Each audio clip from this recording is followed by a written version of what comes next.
बिस्मिल्लाहिर्रहमानिर्रहीम, अस्सलाम वालेकुम। क्या हाल है आप सबके? उम्मीद है सब खैरियत से होंगे, खूब मज़े में होंगे, एंजॉय कर रहे होंगे। और जी हमारी सुबह का आगाज़ हुआ टॉर्नेडो वार्निंग के साथ। बाहर थी गरज चमक के साथ बेशुमार बारिश। अल्हम्दुलिल्लाह कि हम अपने घरों में बैठ के जो है वो मौसम देख सकते हैं और महफूज भी रहते हैं। अल्लाह ताला उन सब लोगों को अपनी हिफ्ज़ मान में रखे जिनके पास ऐसी सहूलतें मैसर नहीं हैं। तो जनाब, आज के दिन का आगाज़ तो हुआ बड़ा ही धुआंधार और मज़ेदार, और सबसे पहले मैं शेयर करती हूँ आपके साथ मेन्यू। आई होप कि ये मेन्यू पढ़ के आपको भी मज़ा आ जाएगा।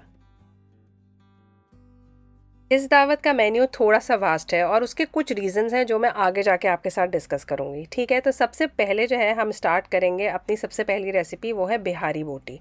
बिहारी बोटी जो है वो मैंने पहले भी बनानी सिखाई है और उसका लिंक मैं डिस्क्रिप्शन में दे दूँगी, लेकिन फिर भी मैं यहाँ पे आपको कुछ चीज़ें बता दूँ कि हमारे पास कुछ मसाले होते हैं जो कि हमारे होल स्पाइसेस होते हैं। उन्हें ड्राई रोस्ट करके पीस के अगर आप अपने पास रखते हैं तो किसी भी कबाब के में या बिहारी कीमे में या दम के कीमे में इनको डाल के मज़ा दुबाला हो जाता है।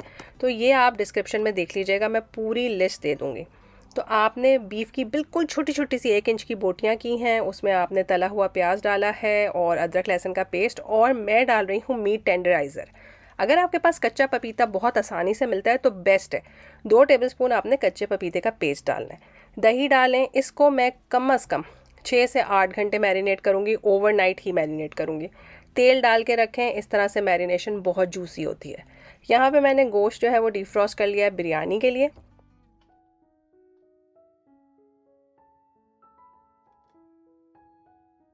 और साथ साथ ही हम तैयारी करेंगे अपने मीठे की, क्योंकि मीठा जो है वो मैं बना रही हूँ अवन में। केक अवन में बनेगा, खाने सारे चूल्हे पे बनेंगे, तो 2 घंटे में आप इंशाल्लाह ताला पूरे दावत के काम से फारिग हो जाएंगे। केक की रेसिपी मैंने आपको अभी भी दी है। डबल चॉकलेट केक इसलिए है क्योंकि इसमें मैंने नीचे ऑयलिंग की, उसके ऊपर मैंने लगाया कोको पाउडर और फिर मैंने केक का बैटर डाला, तो इससे केक डबल चॉकलेटी बनता है। और बंद पैन में बनाया है तो इसलिए इसका नाम है बंद केक। ठीक है। तो जनाब, केक की रेसिपी तो मैंने आपको दी थी टी पार्टी वाले व्लॉग में, याद है? लेकिन आज आ रहा है नया मीठा। अच्छा, ये मीठा जो है ना वो बड़ा मज़ेदार होने वाला है। ये है कॉफ़ी कस्टर्ड तीरामिसू। अच्छा, तीरामिसू में जो है ना वो चीज़ डलता है, लेकिन हम इसमें चीज़ नहीं डालेंगे। थोड़ा सा बजट फ्रेंडली काम करेंगे। नॉर्मल अपना जो कस्टर्ड बनाते हैं वनीला कस्टर्ड, हमने वही कस्टर्ड बनाना है। आपने दूध को बॉईल किया चीनी डाल के और साथ में उसमें कस्टर्ड डाल दिया। कस्टर्ड गाढ़ा हो गया। नॉर्मल कस्टर्ड से आपने ज़रा सा गाढ़ा रखना है। देख लीजिए ये गाढ़ा है। तो फिर आपने इसके अंदर 1 टेबलस्पून भर के कॉफ़ी डाल दी। चूँकि कस्टर्ड गर्म है, चूल्हा मैंने बंद कर दिया है, लेकिन कस्टर्ड तो गर्म है। तो देखिए पूरी कॉफ़ी अच्छे से डिज़ोल्व हो गई। तो बन गया आपका कॉफ़ी कस्टर्ड। अब जब तक ये ठंडा नहीं होगा हम फर्दर स्टेप्स नहीं कर सकते, और इसको ठंडा करते वक्त आपने इसके ऊपर या पार्चमेंट पेपर रखना है या फिर इस तरह से आप क्लिंग लगा दीजिए। इससे जो कस्टर्ड के ऊपर एक स्किन आ जाती है वो नहीं आएगी और आपको किसी भी किस्म की दुश्वारी नहीं होगी। दावत में हमेशा किड फ्रेंडली खाना ज़रूर रखना चाहिए, इसलिए क्योंकि बच्चे हो सकता है चटपटा खाना ना खाएं। तो शोरबे वाला चिकन किसको पकाना नहीं आता। अच्छी तरह से चिकन को आपने भून लेना है। बेसिक मसाले डालें, टमाटर डालें, दही डालें, अच्छे से भून के ढक के रख दीजिए जब तक इसका ऑयल सेपरेट ना हो जाए। ठीक है जी।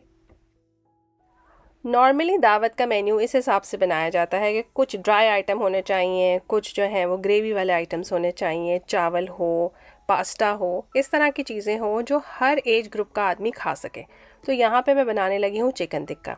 यहाँ पे मैंने सारे मसाले, उसमें नमक, मिर्च, हल्दी, जिंजर गार्लिक पेस्ट, दही, फूड कलर, काली मिर्चें, कुटी हुई मिर्चें, खूब स्पाइसी चटपटा मसाला आपने बनाना है। और इसकी जो है वो इंग्रेडिएंट्स आपको आराम से डिस्क्रिप्शन में मिलेंगे, तो बिल्कुल भी परेशान ना हो। तो यहाँ पे जो है वो मैंने लेमन जूस डाल दिया है इसके अंदर। अगर आपके पास लेमन जूस ना हो तो आप सिरका डाल सकते हैं। तो बेसिकली आपने दही, अदरक, लहसुन, लेमन जूस, इनके साथ इंतहाई चटपटा एक मसाला बनाना है जो कि पूरे चिकन को अच्छी तरह से कोट कर दे। चूँकि दावत कल है और एक दिन पहले अगर आप ये मैरिनेशन करके फ्रिज में रख देंगे तो अगले दिन बहुत ही स्पाइसी चिकन बनने वाला है। यकीन माने लोगों को बहुत मज़ा आएगा। तो कट्स लगाएं चिकन में और अच्छी तरह से पूरे मसाले का मसाज कर दीजिए। इससे ये होगा कि एक एक जगह, एक एक रेशे में मसाला रच बस जाएगा और आपको बहुत मज़ा आएगा।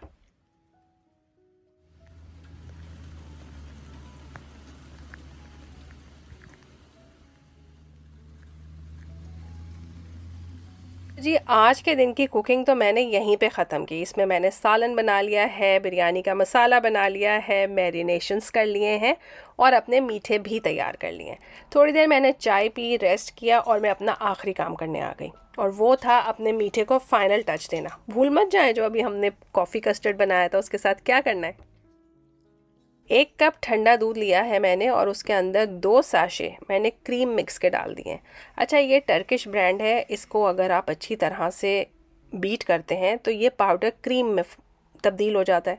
अब अगर आपके पास ये पाउडर इजीली अवेलेबल नहीं है तो आप 35% फुल फैट क्रीम लेके उसको अच्छी तरह से विप कर लें, तो यही आपके पास आ जाएगा टेक्सचर। अच्छा, ये क्रीम थोड़ी सी मीठी है तो आप अपनी क्रीम में भी 2 से 3 टेबलस्पून चीनी डाल दीजिए। फिर उसके बाद उसे अपने कस्टर्ड के साथ मिला के अच्छी तरह से विप कर लें, तो ठंडा कस्टर्ड और क्रीम मिलके एक बहुत अच्छा सा खूबसूरत सा इतना वेलवेटी टेक्सचर वाला कस्टर्ड बना देंगे कि आप जब उसे टेस्ट करेंगे ना, आपको बहुत मज़ा आएगा। तो चीनी जो है वो इस स्टेज पे आप बहुत आराम से एडजस्ट कर सकते हैं, अगर आपको ज़्यादा चाहिए या कम चाहिए। और ये है लेडी फिंगर बिस्किट्स, ये बहुत आराम से मिलते हैं। इनको अगर आप पानी में, दूध में, किसी चीज़ में सोक करें, यहाँ पे हम कॉफ़ी में सोक करें, गर्म पानी लिया है मैंने, बिल्कुल रूम टेम्परेचर से ज़रा सा ज़्यादा गर्म, तेज़ गर्म पानी में ये बिस्किट घुल जाएंगे। तो बस अब आपने इनको कॉफ़ी में डिप करके लेयर लगाते जाना है। तीरामिसू जो है वो बेसिकली बनता ही लेडी फिंगर बिस्किट से। तो अगर आपको ये नहीं मिलते तो आप मैरी बिस्किट भी यूज़ कर सकते हैं, बिस्कॉफ भी यूज़ कर सकते हैं, चाहें तो कैंडी बिस्किट भी यूज़ कर सकते हैं। और बहुत एहतियात से और जल्दी जल्दी काम करें, क्योंकि ये बिस्किट जो है मिनटों में मेल्ट होते हैं। और जो कॉफ़ी बच गई है उसे आप सारे बिस्किट्स पे ड्रिज़ल कर दीजिए, ताकि मिडिल में से या कॉर्नर में से कहीं कोई पार्ट जो है वो ड्राई ना रहे। उसके बाद जो आपने क्रीम कस्टर्ड बनाया है उसको आप डालते जाइए, बीच बीच पे बिस्किट्स की लेयर लगाते जाए। आगे आप खुद अक्लमंद हैं। हमेशा याद रखिए कि खाना आंखें सबसे पहले खाती हैं, मुंह की बारी तो बाद में आती है। तो जो भी डिश बनाएं उसको सजा संवार के हसीन और जमील बनाना आपका फ़र्ज़ है, ठीक है ना। इतनी मेहनत की है तो देखने में भी अच्छी लगनी चाहिए। तो जो बची हुई क्रीम थी उससे मैंने कुछ डिज़ाइन बना दिए। वैसे तो मैं परफेक्ट नहीं हूँ डिज़ाइन बनाने में, लेकिन बस काम चल ही जाता है। तो आपने एक पाइपिंग बैग में भर के या फिर किसी भी सैंडविच बैग में भर के बची हुई क्रीम को ऊपर से इस तरह से सजा संवार दें। अच्छा, बोल जो है वो मुझे लग रहा था छोटा पड़ गया मेरे मीठे के लिए। यहाँ पे बच्चे बची हुई क्रीम खा खा के कह रहे थे अम्मा बहुत अच्छा मीठा है। तो एक ट्रिक है आपके पास, आप कोई भी स्क्वायर स्टिक जो है वो इस तरह से लगा के और उसको पैक कर सकते हैं क्लिंग फिल्म से। इस तरह से आपकी किसी भी डिश की डेकोरेशन ख़राब कभी भी नहीं होगी।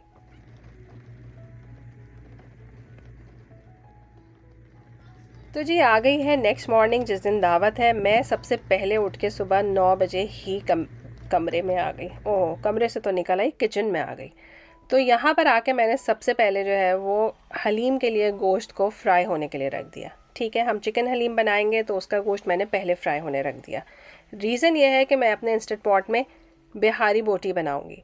बिहारी बोटी जो है वो आप चढ़ा दें तो 2 से ढाई घंटे में ये बहुत अच्छी पक जाती है, गल जाती है। पर मेरा दिल नहीं जा रहा था इतना टाइम लगाने को, तो मैंने इसको क्या किया कि इंस्टेंट पॉट में थोड़ा सा पानी डाल के पकने के लिए रख दिया। अब इसका अपना पानी भी छूटा, इसमें दही भी था। तो अब आप देख लीजिए कि हमारी बोटियाँ तो पूरी गल गई हैं और अभी साबुत हैं, बिल्कुल मैश नहीं हुई हैं। तो अब इस कंडीशन में मैं इसको बड़े बर्तन में ट्रांसफ़र कर लूँगी और जब तक इसका पानी नहीं खुश्क होता हम इसको पकाते रहेंगे।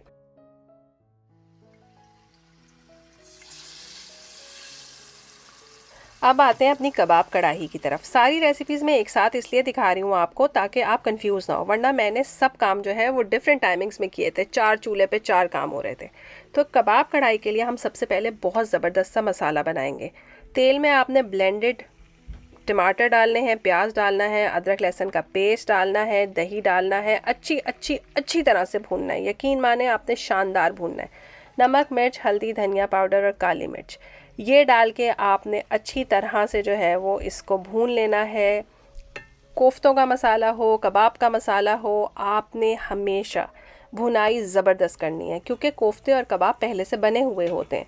ये चीज़ आपने अभी कच्ची पकानी स्टार्ट की है, तो इसको आपने आराम से 30 से 40 मिनट देने हैं। इसकी शक्ल देख लीजिए और जब ये तैयार होगी उस वक्त आप इसकी शक्ल देखिएगा। उस वक्त आपको पता चलेगा कि इतना कोहिसिव मसाला बनेगा कि ये देखिए सब चीज़ें आपस में रल मिल गई हैं, घुल मिल गई हैं, आपको कहीं नहीं नज़र आ रहा दही, टमाटर, प्याज कहाँ है। आपको पता चल रहा है कि ये मसाला बहुत अच्छा भुन गया है, इसका ऑयल सेपरेट हो गया, इसका कलर चेंज हो गया। जब ये तसल्ली हो जाए, मसाले में से प्यारी सी खुशबू आ रही हो, तब आपने डालने हैं इसके अंदर कबाब। कोफ्ते डालने हैं तो कोफ्ते डाल दीजिए, और इस थोड़ा सा पानी डाल के इसको आप 15 मिनट रखेंगे दम पे, तो ज़बरदस्त कढ़ाई तैयार हो जाएगी। किसी भी तरह की कढ़ाई, कोफ्ते, कबाब कढ़ाई मैं दावत वाले दिन ही बनाती हूँ। उससे इनकी शक्ल जो है वो पुररौनक रहती है और फ्रेश खाने में ज़्यादा मज़ा आता है। ठीक है जी। तो एंड में आप इस पर थोड़ी सी कसूरी मेथी छिड़क दीजिए, आपकी बहुत अच्छी कबाब कढ़ाई तैयार हो जाएगी।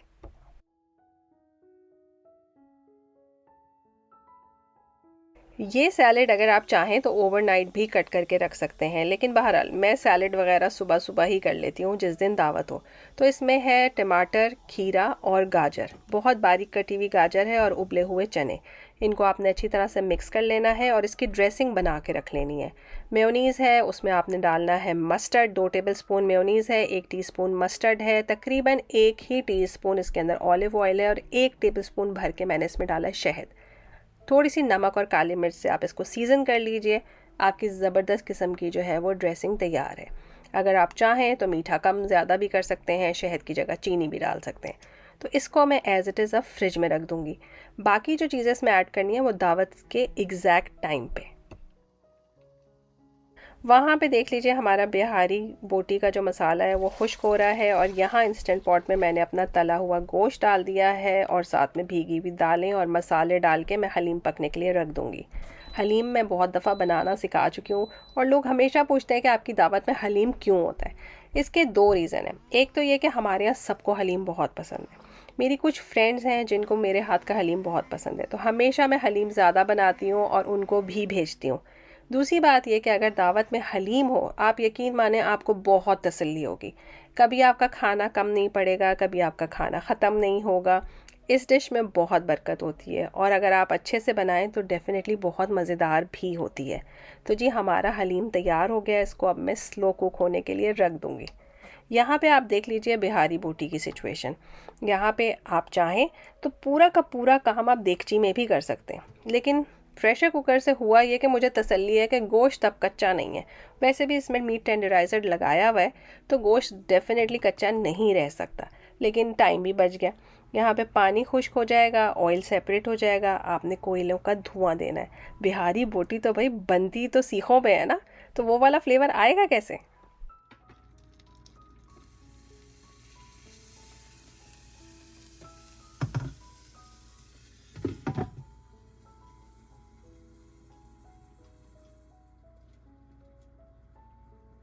दावत से एक दिन पहले मेरे घर में कीमा बना था, तो मेरे पास भुना हुआ कीमा रखा था।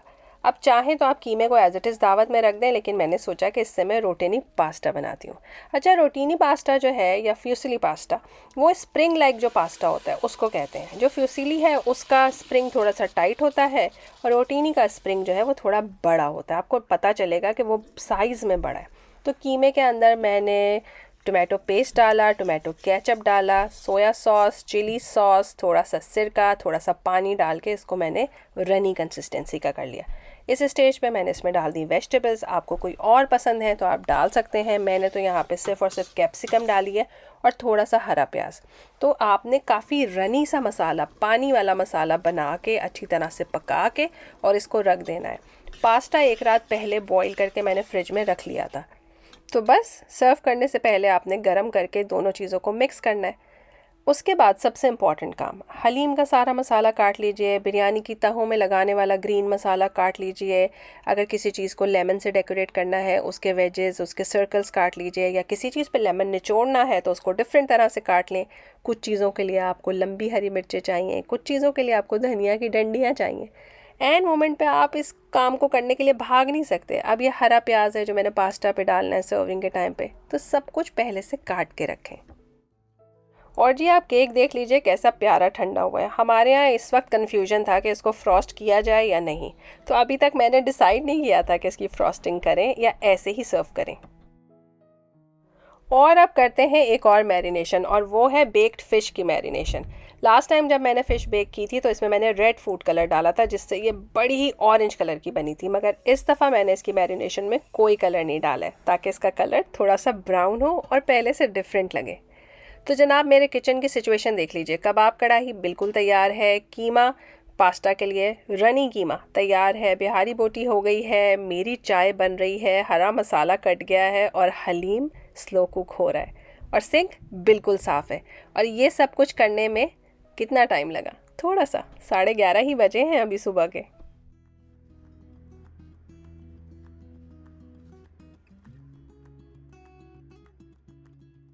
तो जी आ गया वो पार्ट जो आपको और मुझे बहुत पसंद है, टेबल सेटअप।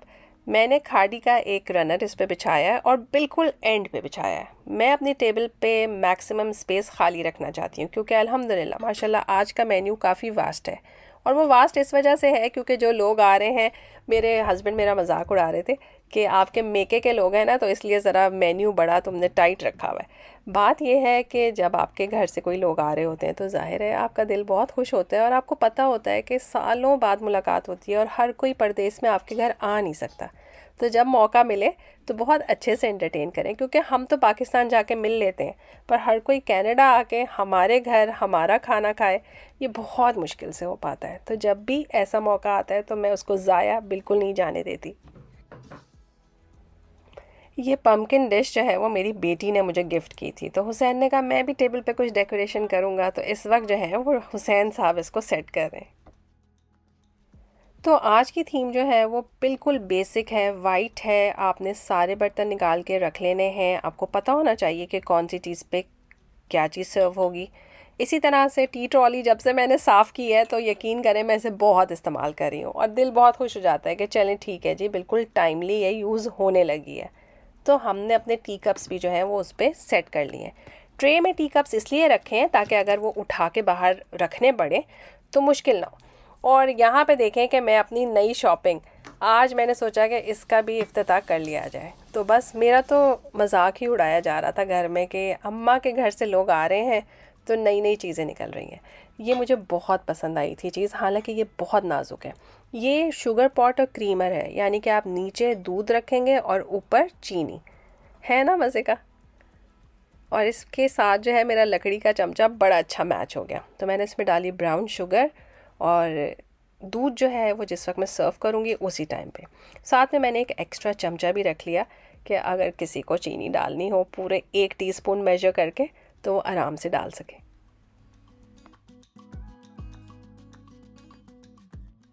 तो जनाब सारा खाना पका के टेबल सेटअप करके मेरे पास बहुत टाइम था, मैंने रेस्ट किया, तैयार हुई और 6 बजे वापस किचन में आई। और मैंने जो है वो अवन में डाला चिकन को बेक होने के लिए, साथ में थोड़े से गाजर और आलू डाल दिए। और जो आपने रनी सा कीमे का सॉस बनाया था उसमें आप अपना ठंडा पास्ता ही मिक्स कर लीजिए। बहुत से लोग कहते हैं कि पास्ता ड्राई हो जाता है, अच्छा नहीं लगता। इस तरह से आप बनाएंगे रनी सॉस में ठंडा पास्ता आप इस तरह से कोट करके रखेंगे, सिर्फ सर्विंग के टाइम पे आपने इसको गर्म करना है। आप यकीन माने बहुत अच्छा जूसी पास्ता बनेगा। चिकन जो है वो 40 मिनट में आराम से बेक हो जाता है। ये बहुत बड़े पीसेस नहीं थे, और अगर बड़े थे भी तो ओवरनाइट ये मैरिनेट होके बहुत सॉफ्ट और जूसी हो जाते हैं। बीच में मैं इनको निकाल के इनकी साइड चेंज कर देती हूँ, ताकि ऊपर वाली जो एक क्रिस्पी साइड है वो नीचे चली जाए और नीचे वाली साइड भी जो है वो क्रिस्पी हो जाए। और मैरिनेट को आपने रिड्यूस करके ये सॉस बना लेना है चिकन के साथ। अगर आप इसको सर्व करते हैं बहुत मज़े का लगता है। तो जनाब आपका चिकन बेक होके बाहर आ गया है, वेजिटेबल्स जो हैं वो आपकी गल गई हैं, आलू टूट गया है, और गाजर को तो बिल्कुल भी टाइम नहीं लगता। तो आपने साइड चेंज करके 10 मिनट और रखना है ताकि इसकी शक्ल जो है वो खूबसूरत हो जाए। तो 40 से 45 मिनट मैक्सिमम है। हमेशा मैं खुला रख के चिकन को पकाती हूँ, कभी नहीं ढकती। वेजिटेबल्स निकाल के मैं साइड पर रख लूँगी, सर्विंग के टाइम पे ऊपर से डालूँगी। ठीक है जी। अब जो है वो हमने बिरयानी का चावल उबलने के लिए रख दिया है, और साथ ही हम फ़िश बेक कर लेंगे। फ़िश मैं लास्ट मोमेंट पे इसलिए बेक करती हूँ क्योंकि आधे घंटे में बेक हो जाती है। तो आपने इसको बेक करना है, उसके बाद जो है वो आप चिकन के साथ इसको भी अवन में रखे रहेंगे। तो बाय द टाइम आपने सर्व करना है तब तक दोनों चीज़ें गर्म ही होंगी, क्योंकि अवन जो है वो ऑफ़ होने के बाद भी गर्म रहता है। एक टाइम था जब दुबई में मैं दावतें करती थी तो मेहमानों के आने से 5 मिनट पहले बिरयानी दम पे देती थी कि बिल्कुल गर्मा गर्म सर्व करेंगे। अब ठीक है, उस वक्त शायद जोश ज़्यादा था, लेकिन 1 डेढ़ घंटा पहले पका के दम देने से भी बिरयानी गर्म ही रहती है। तो जी, ये सैलेड जो सुबह हमने काट के रखा था, अब उसके अंदर हम फल शामिल कर रहे हैं, वो है आम और सेब। यकीन माने, आम डालने से इसका फ्लेवर बहुत मज़ेदार हो जाता है। तो मैंने कहा अब थोड़ा सा लेमन जूस, आम और सेब डाल के भी मिक्स करके रख दूँ।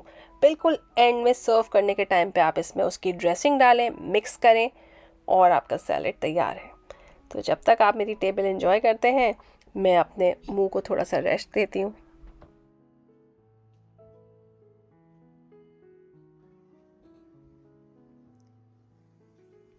और जैसा कि हर दावत में मैं आपको कहती हूँ कि आपने मेहमानों के आने से पहले तैयार हो जाना है, फ्रेश हो जाना है, अपने घर को भी फ्रेश कर देना है कैंडल से, खूबसूरत सी खुशबुओं से और अच्छी सी लाइट से। यकीन माने, खाना तो अच्छा होना ही चाहिए, मगर ये सब भी बहुत मैटर करता है।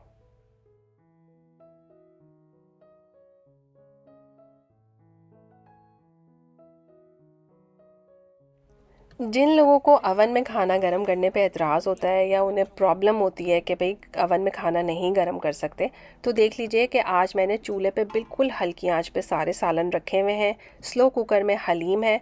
मेरे अवन में पड़ी हुई थी फ़िश और चिकन, तो बहुत ज़्यादा जगह थी ही नहीं कि मैं उसमें सालन डाल के रख सकती। ठीक है, तो आप देख लीजिए कि सालन फिर भी आपको गर्म ही मिलेंगे। इवन देगची में भी आप खाने गर्म कर सकते हैं। सारी उम्र हमारी अम्मियाँ देगचियों में ही खाने गर्म करती आई हैं। बस मेहमान आने से थोड़ी देर पहले आपने हल्की आंच पे सबको रख देना है।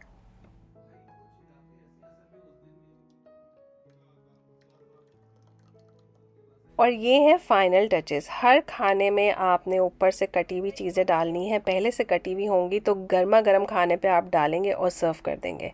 अगर आप इस स्टेज पे इस वक्त भागेंगे कि ये काटना है और वो काटना है, तो आपका खाना ठंडा हो जाएगा।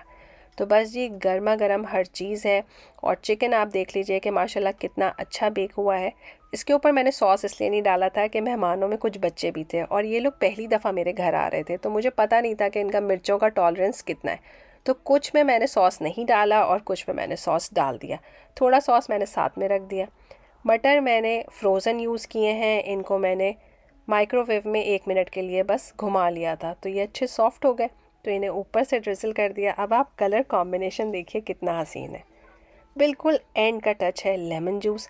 हर चीज़ पे लेमन जूस का ज़रा सा छिड़काव करें और आप गुड टू गो हैं। और पास्ता देख लीजिए, कहीं से भी लग रहा है कि ये पास्ता मॉइस्ट नहीं है या बिल्कुल ड्राई है, नहीं लग रहा ना। बस ट्रिक याद रखिएगा। रिक्शा लेके वापस गए थे ना।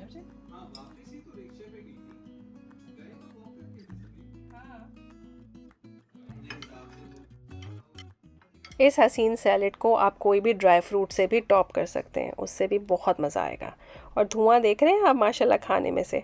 अगर आपको खाना गर्म रखने का बहुत शौक़ है तो कैंडल वाला बर्तन इस्तेमाल करें। खाने को अवन में रखिए या फिर अपने डोंगों में खौलता हुआ गर्म पानी डाल के रखें। उससे डोंगे बहुत गर्म हो जाएंगे। फिर आप पानी फेंक के जब सालन डालेंगे तो बहुत देर तक खाना गर्म रहेगा। तो आपको होपफुली आज का मेन्यू और आज की टेबल पसंद आ रही होगी। एक चीज़ मैं भूल गई कि मैंने कबाब कढ़ाई के ऊपर थोड़ी सी क्रीम डालनी थी, तो वो वाइट कलर का अगर इस पर ड्रिजल हो जाता तो ये ज़्यादा खूबसूरत लगती। लेकिन अगर आप बनाएंगे तो आप मेरी तरह भूलिएगा मत, ज़रूर डालिएगा क्रीम।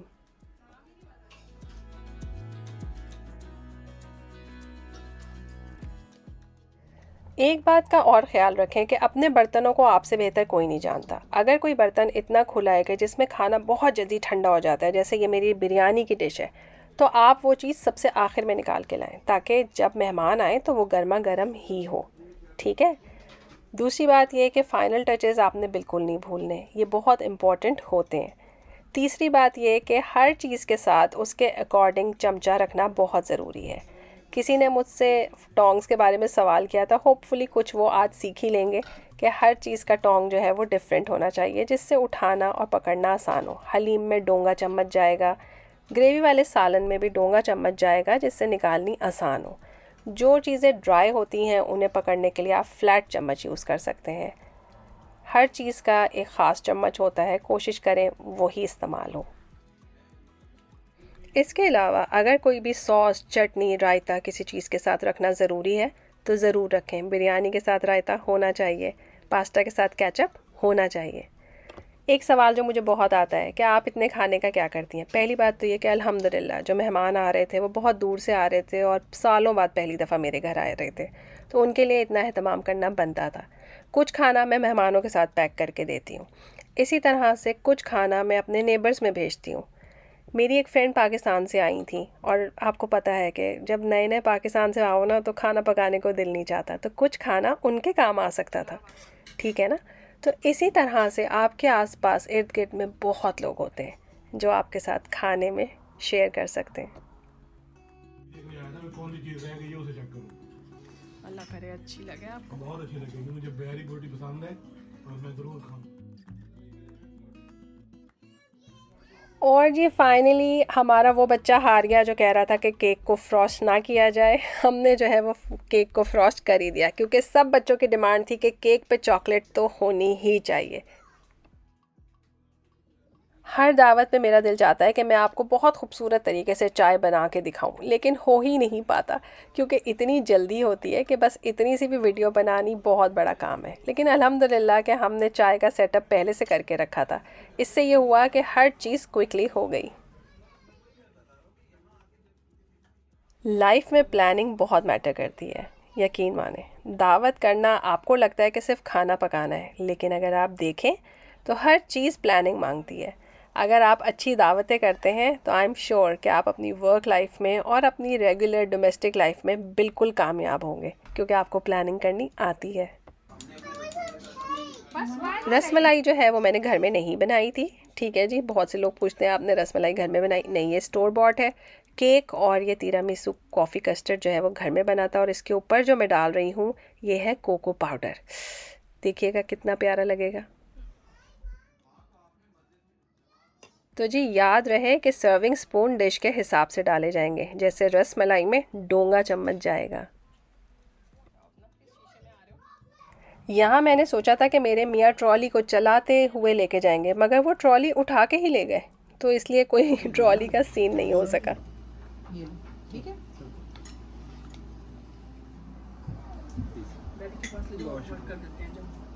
प्याली दो नहीं बाबा नहीं सर। अच्छा लो, मैं समझी मुझे मिल रही है।